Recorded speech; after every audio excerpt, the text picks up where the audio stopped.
بسم الله الرحمن الرحيم. محاضرة اليوم تحت عنوان المدخل إلى الشعر الانكليزي المعاصر لطلبة المرحلة الرابعة، يلقيها المدرس خالد قيس عبد، جامعة الانبار، كلية التربية للعلوم الانسانية، قسم اللغة الانكليزية. Good morning, dear students. Today's lecture is going to give you a critical introduction to the poetry of the modern age, or what is so-called modern poetry. First of all, you are going to have an idea about what is meant by the term modern or modernism.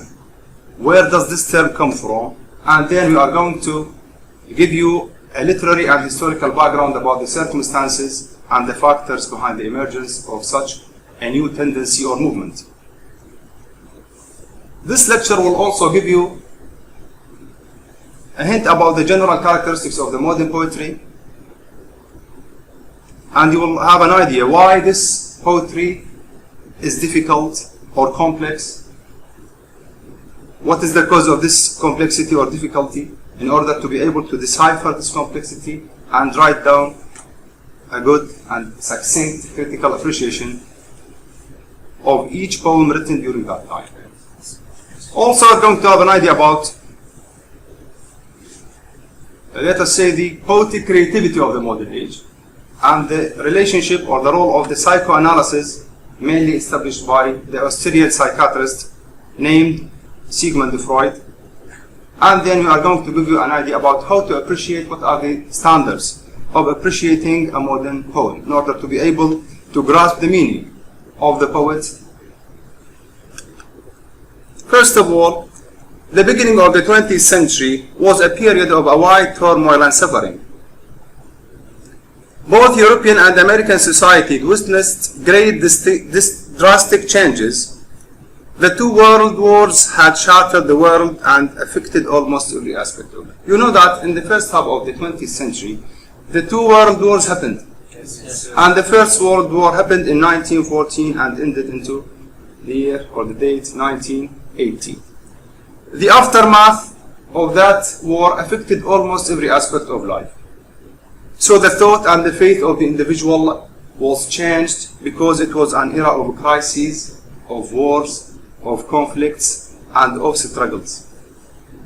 All in all, this age witnessed all these changes and resulted into a birth of a new culture, a culture that is reinvented. And this is all in all called the spirit of modernism, or what is so-called modern spirit, referring to the first half of the 20th century, so far as art and literature in general and poetry in particular. Have a look at this slide. This is a complete definition of the term or the tendency or the movement modernism. Modernism is a comprehensive term or a tendency which began to emerge in the early 20th century and which had a wide influence internationally at that time.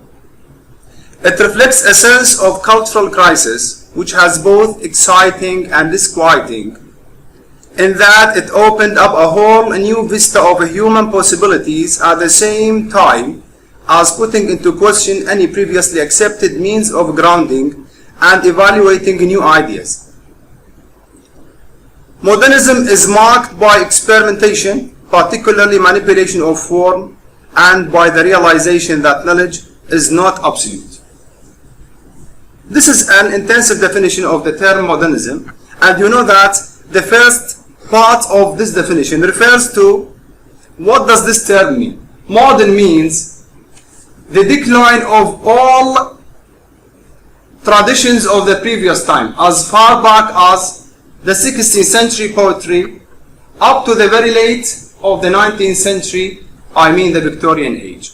Modern writers believe that all these traditions are no longer useful or reliable to fulfill the needs of the readers who are living under all these pressures, wars, crises, conflicts, and loss of identity, because you know of the aftermath of the First World War, which resulted into the corruption of the society and the unemployment, poverty, ignorance. So people or readers of that age are no longer fulfilled by the traditional forms of poetry and art in general. So they feel for They feel that they need for new forms, which are always either exceptional or untraditional. The second part of the definition, which I would like you to focus upon, in that it opened up a whole new vista of human possibilities, at the same time as putting into question, it means reconsidering, reinventing, any previously accepted means of grounding and evaluating new ideas. So anything that is used or employed in the previous times is no longer useful. This comes, in fact, from a phrase used by the American poet Ezra Pound in his poems and works, make it new. It has frequently repeated, make it new, make it new. And it is taken by the critics as a call for the modern spirit. Exactly, modernism started into 1910 and ended into 1945. But after that, postmodernism is a continuation of the modern spirit. It doesn't mean that it has been finished in 1945. But after that year, the postmodern started, but it is considered by the critics as a continuation of the modern spirit or a continuation of modernism. General features of modernism. As I told you, modernism was built on a sense of lost community and civilization, and was made up of a series of contradictions. Embraced multiple features of modern sensibility. So everything is treated to be a modern, a new. So the past community and civilization were all declined. They were lost because they are no longer useful or reliable to achieve the goal of the literature written during that age, or at least fulfill the needs of the readers. This change is considered from 2 points. First, loss of a sense of a tradition. Second, increasing dominance of technology.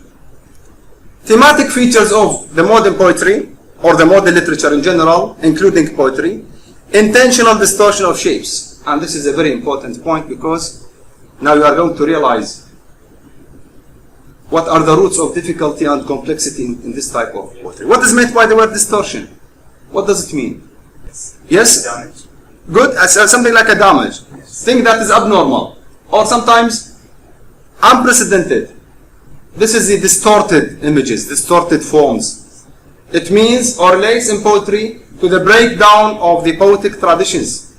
There is no stanza form. There is no stanza form. No rhyme, no rhythm, and no any given poetic tradition at that time. This is distorted of the given poetic traditions of all the previous times. Focus on form rather than meaning. Now the shape, the form, and the structural aspects of the poem are more important to the readers and writers than the content or the theme or the implication of any work. Breakdown of social norms and cultural values. I repeat again. All the given traditions, values, declined, broken down because they are no longer fulfilling the needs of the modern reader. He is suffering. And he is getting through the many crises, just like nowadays. Moral crises, social crises, even political crises, and sometimes financial crises, which resulted into poverty in the society. Dislocation of meaning and sense from its normal context, another root of difficulty. Now, meaning and sense of form were dislocated from its normal and given context, being put into something that is either symbolic or elusive in order to drag the reader's attention. And I told you, the reader is suffering. He needs to read a kind of poetry to express his shattered dreams, rejection of history and substitution of a mythical past. They are related to mythical past as something that is fruitless or something that is aimless. It doesn't serve the purpose of the poet, so they relate to what?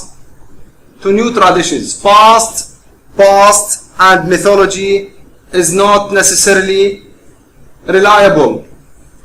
But this is, of course, not adopted by all the poets. Some of them are, you see, still using. Yes. But for a modern demand, a modern intention, you know. Need to reflect the complexity of modern urban life. As you know, almost every place in the European society was changed from rural to urban. And you know, modernity becomes, you see, a tradition, a way of life. So they feel that it is very important for a literary man, whether a novelist or a playwright or a poet or even an artist, to reflect clearly the complexity of the life they are living, importance of the unconscious mind. And this is also a relationship. It talks about, this point talks about the relationship between the conscious and unconscious mind, and it is related to the psychology of the reader and also the psychological aspect which is taken into account by the writer or the author. Interest in the primitive and non-Western cultures. Writers of that age are always interested in the primitive, to the very far past, to be put into new formula or a new frame with a modern intention. They also related to the culture that is out of the Western culture, either from European or from other cultures like the Oriental or the many other cultures in the world. They feel that the European culture alone is not enough to enrich their works and achieve their goals throughout their writings. Impossibility of an absolute interpretation of reality. Overwhelming technological changes. As I told you, technology got into a very hasty and very callous development during that age, and even right now, the development of science and technology invades all the aspects of life. And this resulted into what? Into the high cost of living, you know. Now, a very high range of people are poor in almost every country in this world. Okay? And it resulted also into unemployment. So getting a job or a source of living becomes somehow possible in some countries. And you see, it is the mission, the goal, the message of the writer or the poet to call for overwhelming these technological changes. Now I told you in the last point but one, psychology has an essential or vital role in the shaping form of the modern literature in general.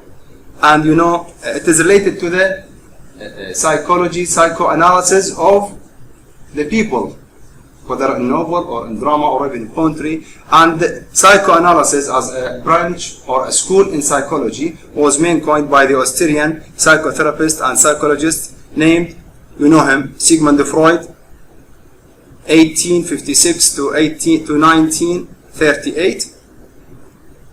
The contributions of this author or scholar, he discovered a new method to investigate the mind through analysis of dreams and the free associations.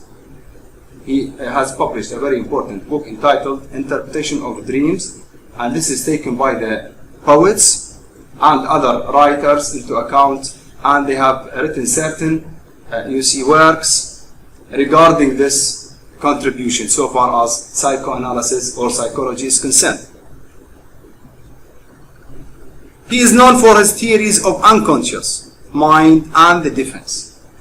Now the conscious mind is no longer useful for the modern writers. So in order to be creative, they resorted to their unconscious mind as a kind of poetic creativity to write down something that fulfills the needs of the reader of the modern age. So he has written certain essays related to the unconscious mind and many other books and experiences related to the defense strategy, mechanism of repression. Renowned for his redefinition of instinctual desire as the primary motivational energy of a human life, directed toward wide variety of objects. In one of his essays, entitled Beyond the Pleasure Principle, write it down please. Beyond the Pleasure Principle. This essay was a result of a series of experiences on certain individuals at that time. It was first translated by James Starchay into English, of course, in which he talks about the theory of instincts in the human psyche and how man suffers from the conflict of these instincts, and he puts man or the human psyche into or between two principles, the pleasure principle and the reality principle. He refers to the pleasure principle when man gratifies his needs to avoid pain. But when man is unable to gratify his needs and avoid pain, he will be changed from the pleasure principle into the reality principle by delaying this change. So there is a conflict between these two principles, and this conflict is instinctual.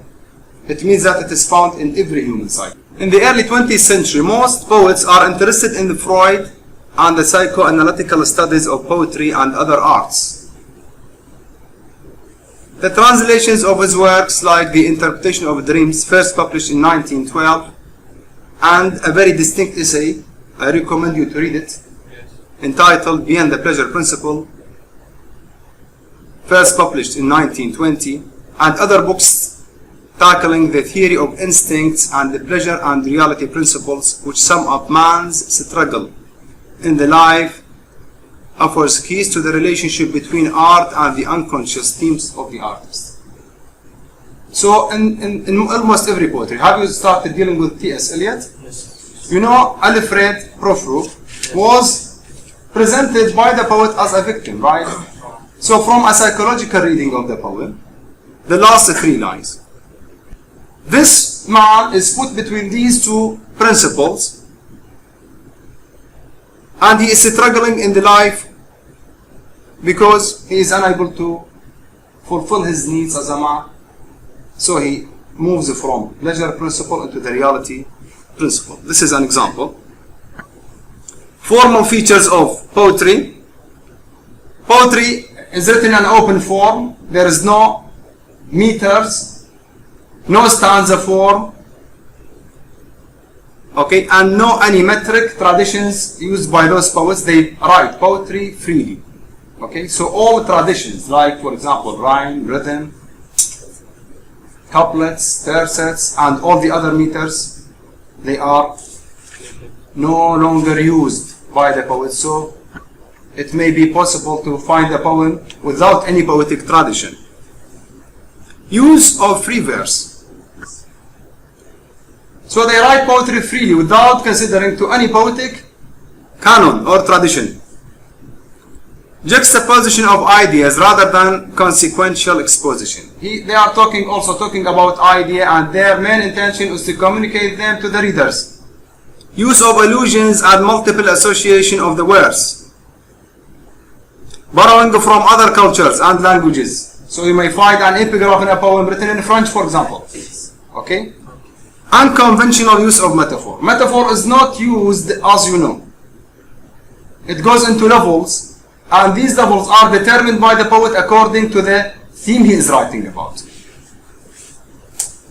Importance given to sound to convey the music of ideas. Sometimes themes are conveyed musically, either through the form of the poem or through considering the musical aspect of the poem. Free verse.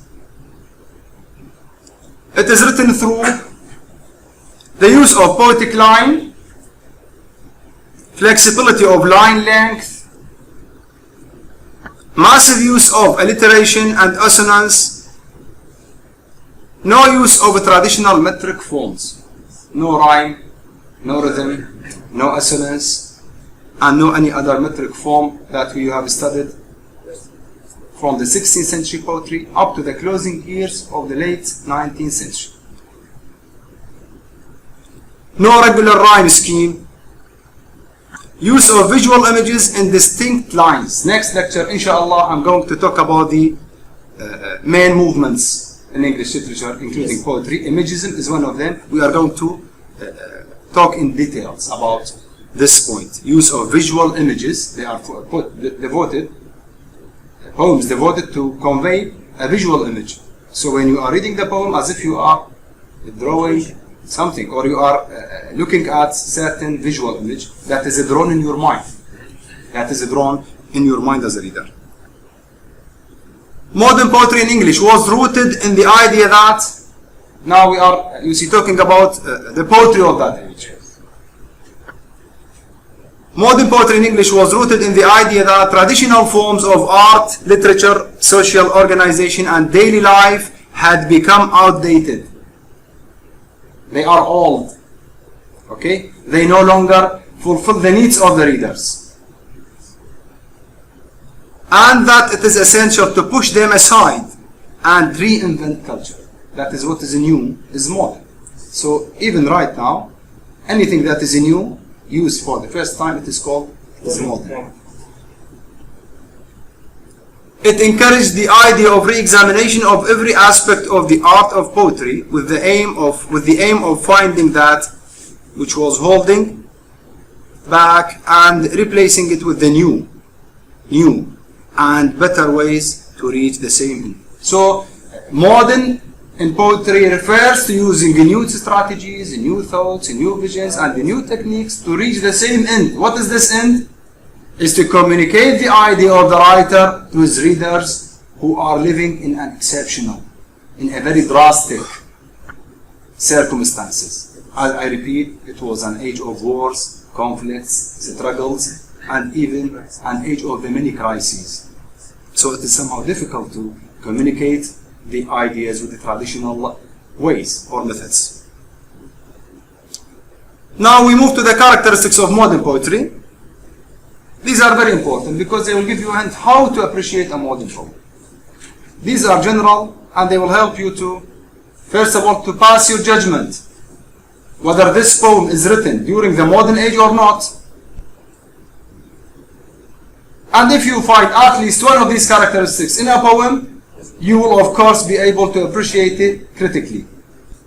As an outcome of these changes I have just mentioned, modern poetry is characterized by the radical break with the traditions of literary subjects, forms, concepts, and styles.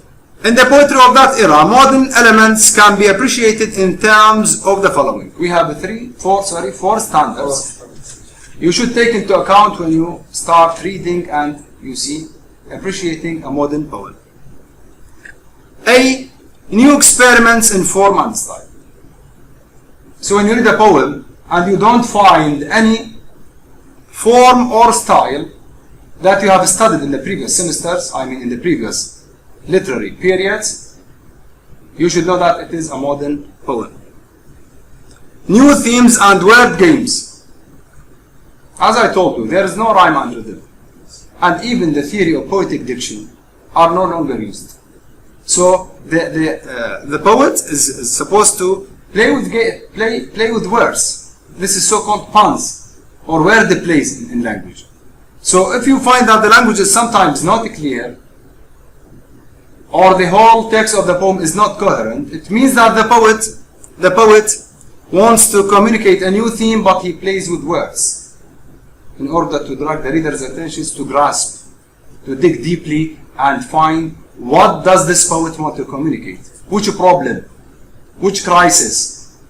Okay? New modes of expression. Each theme the poet intends to talk about requires certain type according to what is determined by the poet or what he finds according to his vision to find it possible or reliable enough to communicate themes. Complex and elusive implications and intentions. I told you complexity is one of the essential or distinct characteristics of modern poetry. I'm going to talk about it right now. Complexity.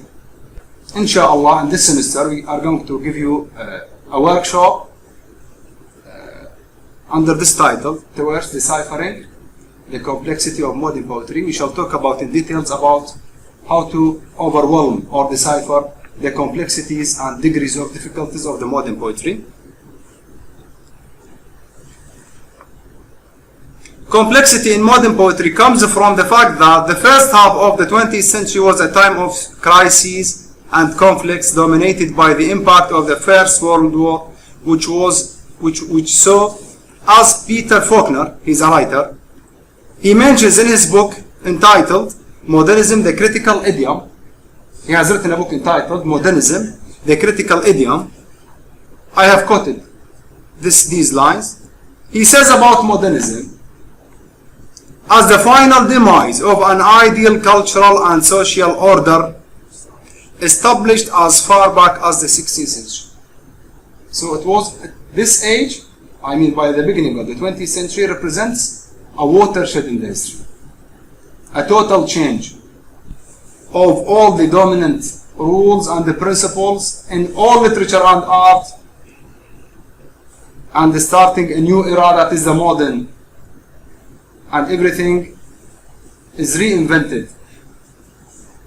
Another characteristic is the anti-romantic attitude. First of all, I would like you to recall with me, when you studied British romantic poetry, you know we have romantic traditions. That is the theories mainly established by Wordsworth and Coleridge, and they are written in the preface to their book entitled Lyrical Ballads, the theory of imagination, theory of the treatment of poetic diction by Wordsworth, and the characteristics of romantic poetry like subjectivity, simplicity of language, spontaneity, and their coinage of the poet and poetry. And you know that Wordsworth defines poet as a spontaneous overflow of moments recollected, of emotions recollected in a moment of serenity and tranquility. And he consider, or all of them, consider a poet as a man talking to me. It relates to the simplicity, and all these traditions are called the romantic canon. It means the romantic poetic traditions. Modern writers now, all of modern writers disagree with this tradition. So they are anti-romantic in their attitude. They say that if a poet resorts to his imagination, he is in result, as Eliot says, a bad poet or a critic. Why? Because they say that poetry should be realistic. It should share the sufferings of the reader. So things which are subjective are not useful, okay, or are not noteworthy by readers of that age. So all major poets of the modern age expressed their dislike for the romantic poets.